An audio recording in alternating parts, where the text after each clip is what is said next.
प्रमोद महाजन भारतीय राजनीति के आकाश पटल पर चमकते सहस्रों सितारों के बीच ध्रुव तारे की भांति, कहीं अधिक आभामय, कहीं अधिक तेजयुक्त, एक आदर्श पुत्र, पति और पिता।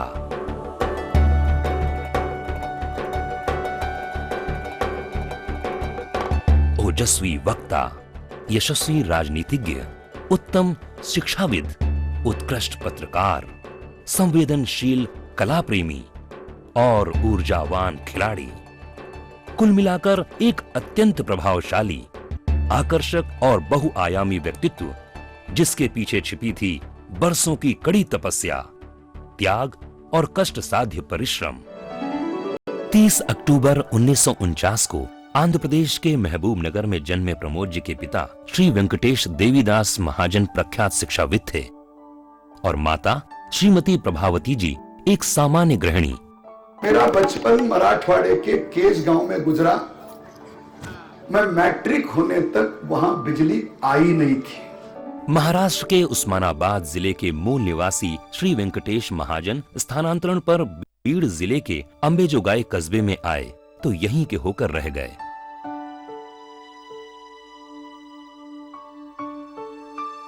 प्रमोद जी की शिक्षा दीक्षा अंबेजोगाई में ही हुई।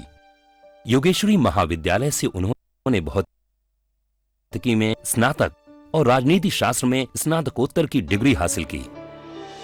तत्पश्चात पुणे के रानड़े पत्रकारिता संस्थान से स्नातक परीक्षा उत्तीर्ण कर वर्ष 1970 में तरुण भारत समाचार पत्र में वे उप संपादक के पद पर नियुक्त हो गए। राष्ट्रीय स्वयंसेवक संघ से प्रमोद जी का जुड़ाव बाल्यावस्था से ही हो चला था। एक समर्पित कार्यकर्ता के रूप में भारत भूमि और भारतीय संस्कृति से उनका जुड़ाव उत्तरोत्तर प्रगाढ़ होता चला गया। लगभग 2 वर्ष के पत्रकार जीवन के उपरांत वर्ष 1971 में प्रमोद जी अंबेजोगाई के खोलेश्वर विद्यालय में अध्यापक पद पर नियुक्त हो गए। ये समय महाजन परिवार के लिए मानो परीक्षा की घड़ी बनकर आया। My father died when I was just 21 and I had mother, 2 brothers, sisters, and he left only 5,000 rupees insurance, and so naturally I look up to the family. So for a couple of years I instantly went back to my home and joined the teacher. फलतः छोटे भाई बहनों और माता सहित परिवार का समूचा दायित्व ज्येष्ठ पुत्र श्री प्रमोद महाजन के कंधों पर आ गया। जीवन के उस कठिन दौर के पल पल की गवाह रहीं उनकी माता श्रीमती प्रभावती जी। वो बहुत अच्छा लड़का था। हम घर में जुड़े रहते थे। मेरी जेठानी, उनके 2 बेटे, मेरी सास, हम 2-3 बच्चे हमारे। इसके दादी जी में किसी के साथ झगड़ते नहीं था। अपने सबको देता था, अपनी गाड़ी, अपनी गोटी। उसको झगड़ना मालूम ही नहीं था। जैसा बड़ा बड़ा होते गया तो मेरे से ज्यादा प्यार करता। डैडी से डरता था।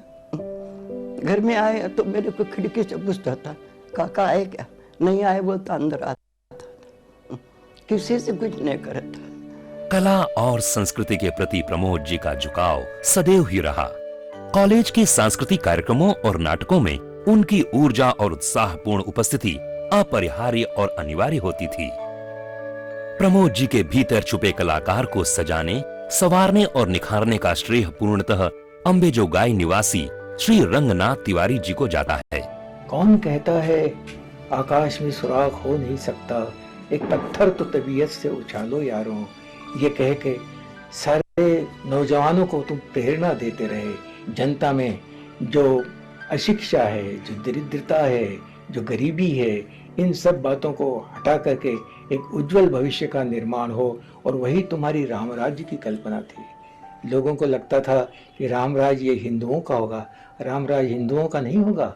रामराज दीनदयाल ने जैसे कहा वो एकात्म मानवतावाद का होगा, सबके लिए होगा, सबके लिए सुख देने वाला, सुख को शांति देने वाला। हम उस भारत के वासी है जो अपने ही लिए नहीं, पूरे विश्व के लिए शांति की, सुख की कामना करते हैं। बुराई को खत्म करके अच्छाई का निर्माण करने का जो सपना तुमने देखा था वो दिन ब दिन बढ़ता चला जाएगा, लोगों को प्रेरणा देगा। प्रमोद और उसी में तुम जीवित रहोगे, ये मेरा विश्वास है। कॉलेज के नाटकों में प्रमोद जी को भरपूर सहयोग देती थीं सुश्री रेखा हमीने।